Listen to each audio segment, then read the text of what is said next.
Now, while all of this was happening, there were some prophets that started to prophesying, and I say, the presence of God is not always going to stay in a tabernacle and in a temple. Isaiah prophesied this. He says, therefore the Lord himself will give you a sign. Okay, now this is an amazing sign. He's talking about a 16-year-old girl that will become pregnant without knowing a man ever before. And this is talking about Mary, and she was going to have the baby Jesus. And it says there, the virgin shall conceive and bear a son, and shall call his name Emmanuel. That word Emmanuel means God is with us.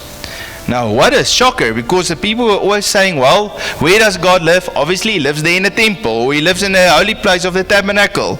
But now suddenly the prophet is saying, no, I'm going to send a man, and he's going to be a carrier of the presence of God. In John 1 verse 14, John speaks and he says, the word became flesh and tabernacled among us, and we beheld his glory. Okay, so you must think about it. How did people view the glory of God up to that time?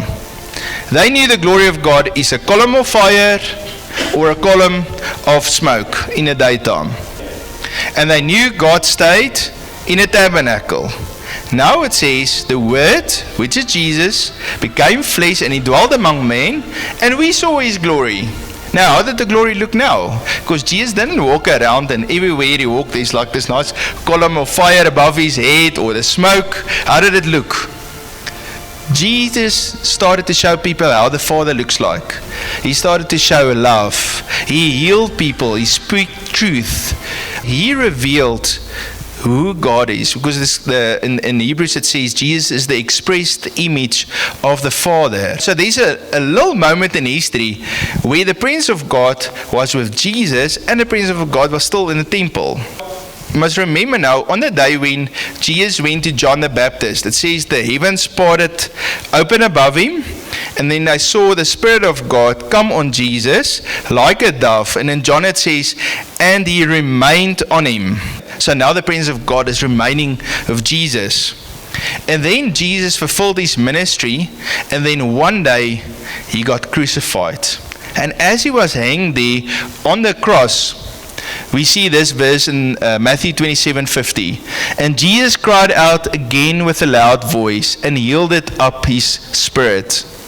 Then behold, the veil of the temple was torn in two from top to bottom. And that was the end of a chapter.